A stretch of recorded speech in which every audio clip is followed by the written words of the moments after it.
Mais dans ce contexte, on a quand même appris aujourd'hui que le Qatar allait injecter, s'il vous plaît, Ramayad, une cinquantaine de millions d'euros dans les banlieues et dans les zones rurales françaises.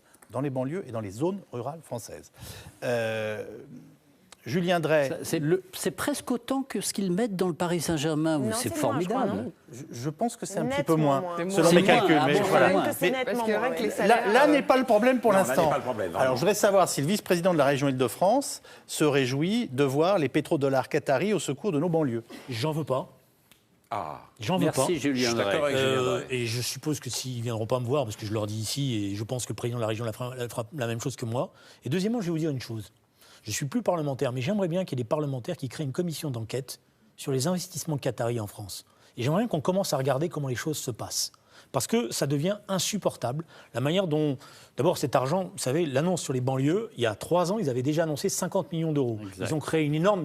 Voilà, les associations sont précipitées, l'argent n'est jamais vu. Les Qataris sont spécialistes de ça. Ils vous annoncent des sommes pour les quartiers. Hein. Pour le PSG, c'est autre chose. Mais pour les quartiers, ils annoncent effectivement des sommes parce que ça leur donne bonne conscience. Voilà. Et je trouve que tous ces Émirats jouent un rôle considérable aujourd'hui dans les tensions. Parce qu'il y a une très grande ambiguïté dans la manière dont ces Émirats se comportent. Ils achètent. Vous savez, les Américains ont même constaté que Ben Laden, finalement, avait ses meilleures entrées avec dans les Émirats.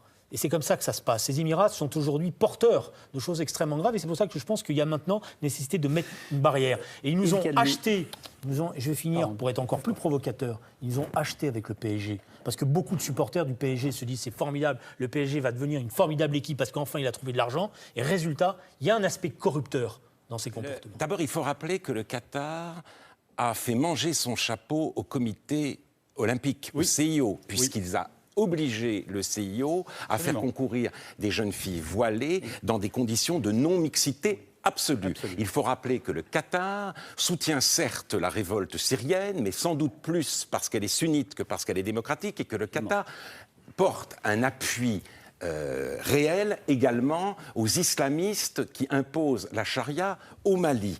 Et je crois qu'il y a là un abandon de souveraineté humiliant et aussi par la France une officialisation inquiétante de l'islamisation des banlieues.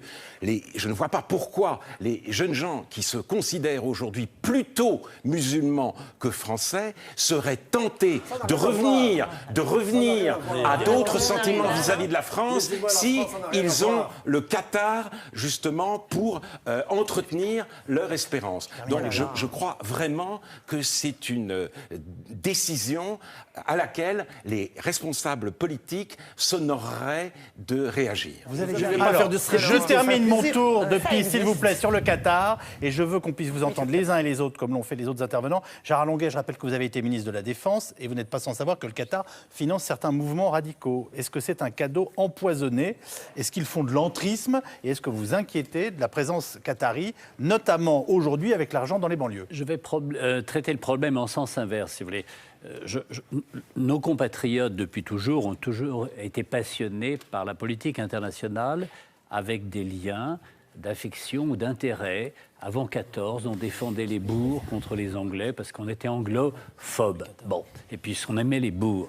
Il se trouve que la France a été plutôt pro-israélienne dans ses combats pour son indépendance vis-à-vis de son environnement arabe en général. Et aujourd'hui, nous avons une partie de l'opinion française qui n'est pas nécessairement musulmane, qui n'est pas nécessairement arabe, elle peut être musulmane d'origine turque, par exemple, et qui se passionne pour la dimension internationale d'un certain nombre de combats, les sunnites et les chiites. Il se trouve qu'il y a très peu de chiites en France, il y a une majorité de sunnites. On peut imaginer qu'il y ait une sensibilité d'une partie de notre population, quelle que soit par ailleurs sa nationalité, à ceux qui ont sorti les Qataris. J'adore les questions internationales, mais ce n'est pas le propos ce soir, et donc je vous me permets Non, ce que je veux dire, c'est que la France... Non, mais attendez, on vient de passer un tweet de Lionel Lucas, député UMP, qui demande une commission d'enquête sur les investissements qataris en France. Il a raison. Vous l'approuvez? Tout à fait. Bon, donc vous dites qu'il faut qu'on regarde ce qui se passe. Tout à fait. Dernière réaction de Ramayad, est-ce que c'est gênant que le Qatar se substitue à l'État français, on va dire défaillant, notamment dans nos banlieues? C'est la fin de votre question qui m'intéresse le plus. L'État français défaillant. Pas défaillant du tout. Oui, mais il faut répondre à ma question. Si les banlieues françaises, du tout, à travers certaines associations... Vis-à-vis des banlieues, avec Non, l'argent qui met... Est-ce que je peux en placer une? Elle a été extrêmement sympa. Si les banlieues françaises... Si les banlieues françaises, à travers certaines associations qui les représentent, acceptent cet argent, c'est bien qu'il y a un besoin, un problème qui s'exprime quelque part. C'est ça qui me dérange le plus. Je pensais que les financements étrangers étaient interdits pour les financements politiques ou associatifs. Juste, pitié, je termine et après je vous redonne la parole. Non. J'ai envie de faire le même parallèle, enfin Yves Calvi en décidera. Merci. Avec les Américains. L'ambassadeur américain est très actif dans les banlieues françaises depuis plusieurs années. Il y a des programmes de Young Leaders. Et personne ne demande de commission d'enquête. Voilà, personne ne demande de commission d'enquête. On est d'accord. Aux États-Unis. Et il les amène aux États-Unis pour les impressionner, leur faire voir des très hautes personnalités, etc. Qu'est-ce que ça dit? C'est ça qui m'intéresse davantage. Pour répondre à votre question, il faut de la transparence, il faut savoir où va cet argent, à quoi ça sert, etc. Est-ce qu'il peut y avoir des partenariats avec la France pour que ce ne soit pas en dehors de toute souveraineté nationale? Certainement. Mais il ne faut pas en rester là. Il faut se demander pourquoi des États étrangers, que ce soit les Américains ou les Qataris, viennent régulièrement dans nos banlieues, dont on se désintéressait jusqu'à peu, pour venir y faire des investissements ou y prendre nos jeunes pour les emmener chez eux. Qu'est-ce que ça dit? Qu'est-ce que ça révèle? Et pourquoi cette jeunesse-là y est sensible?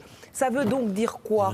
Que nous, on revient au départ de notre conversation, à savoir que la République doit reprendre pied là où elle n'aurait jamais dû cesser d'être. Ça veut dire que notre République doit reprendre ses investissements dans ces endroits-là et que ce ne sont pas des États étrangers qui trouvent un intérêt à ces banlieues qui doivent prendre cette place-là. Et d'ailleurs, si ces États étrangers trouvent de l'intérêt là-dedans, dans ces banlieues-là, nous pourrions nous aussi en trouver.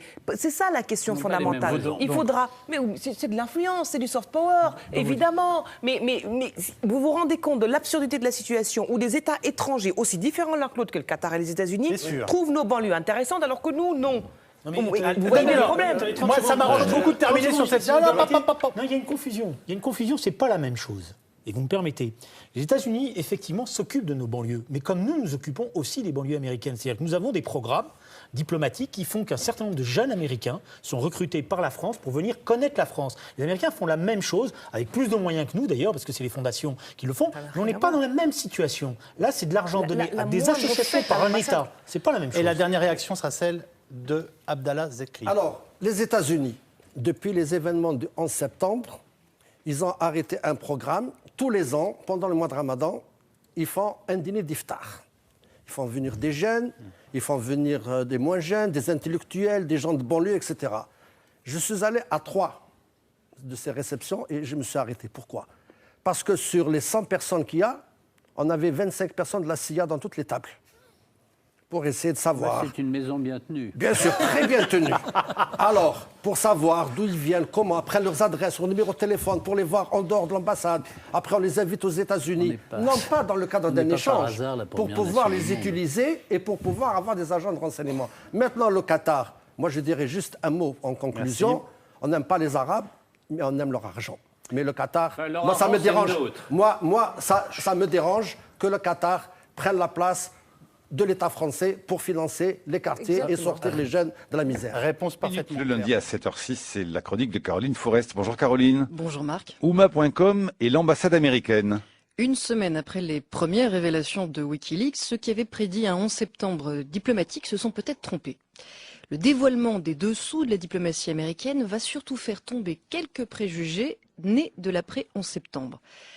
À force d'exciter les antagonismes, certains avaient fini par croire que le choc des civilisations existait vraiment, qu'il y avait l'Amérique et l'Occident d'un côté, et puis l'Orient, le monde arabe et musulman de l'autre. Avec les révélations de Wikileaks, ils découvrent que le monde musulman n'existe pas. Côté face, certains pays excitent leur peuple contre Israël, mais côté pile, plusieurs autres, voire parfois les mêmes, incitent surtout les États-Unis à envahir l'Iran, le grand ennemi chiite. Plus anecdotique, mais très amusant quand même. Dans ce jeu de dupes qu'est la vie du monde, une révélation va ridiculiser certaines postures de l'après-11 septembre. Je pense à la fougue déployée par certains sites islamistes français contre des intellectuels qu'ils accusent volontiers d'être atlantistes, voire néoconservateurs, sitôt qu'ils critiquent l'intégrisme ou le voile. C'est la spécialité d'un site comme Ouma.com, dont le forum Mejlis peut aller jusqu'à diffuser des messages de menaces ou donner l'adresse et le code de porte de tout journaliste critiquant l'islam intégriste. Ce qui ne l'empêche pas de se présenter comme le rendez-vous chic des musulmans de France, toutes tendances confondues, mais plutôt frères musulmans quand même. C'est par exemple sur Oumma.com que vous trouvez des bandeaux vantant les œuvres du Cheikh Kardaoui, prédicateur de référence des frères musulmans en exil, l'homme qui délivre les fatwas autorisant le Hamas à faire ses opérations kamikazes, mais aussi l'homme qui veut jeter les homosexuels du haut d'un mur. C'est aussi sur Oumma.com que l'on peut lire des articles fustigeant l'islamophobie médiatique contre la moindre enquête sur l'islam radical ou des entretiens mettant en doute le rôle de Ben Laden dans le 11 septembre. Et bien surprise, un câble diplomatique révélé par Wikileaks nous apprend que ce site vit une véritable lune de miel avec l'ambassade américaine. Et oui, on le soupçonnait déjà un petit peu en voyant les voyages outre-Atlantique effectués aux frais de l'ambassade par certains animateurs du site, mais le câble le confirme. Oumma.com est qualifié de remarquable par les diplomates américains qui le considèrent comme très proche de leurs valeurs. Et de fait, Oumma.com méprise la laïcité française très exactement comme l'ambassade américaine. Elle est visiblement comblée en lisant les billets d'Oumma.com en faveur du voile ou du créationnisme. Encore récemment, le site offrait une tribune à Jean Stone, l'un des partisans du dessin intelligent, cette fameuse théorie remettant en cause l'évolutionnisme dont la droite religieuse américaine raffole. C'est dire les affinités qui se sont tissées entre Oumma.com et le pire des États-Unis. Alors bien sûr, les animateurs du site feignent de ne pas être embarrassés, ils font leur coming out auprès de leurs fidèles sur le mode « même pas honte ». Nous entretenons effectivement des rapports cordiaux avec le personnel de l'ambassade, peut-on lire sur le site. N'empêche, après un tel aveu, il sera beaucoup moins facile d'accuser le moindre partisan du modèle laïque français d'être un sous-marin de l'ambassade américaine. Décidément, la page du 11 septembre est bien tournée et la cyberguerre qui s'annonce promet d'être encore plus tragico-comique que celle qui vient de s'achever.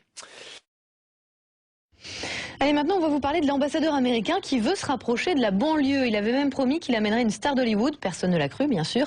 Et pourtant, hier, c'est Samuel Jackson en personne qui est venu discuter à Bondy. Patrick Sauce, Sébastien Savoie. Bonjour. Bonjour. Enchanté. Welcome to Bondy. Thank you very much. Au départ, Samuel L. Jackson s'avoue lui-même un peu surpris d'être là, mais très vite l'acteur raconte son enfance difficile dans un Tennessee raciste et rapproche son expérience de celle de ses auditeurs.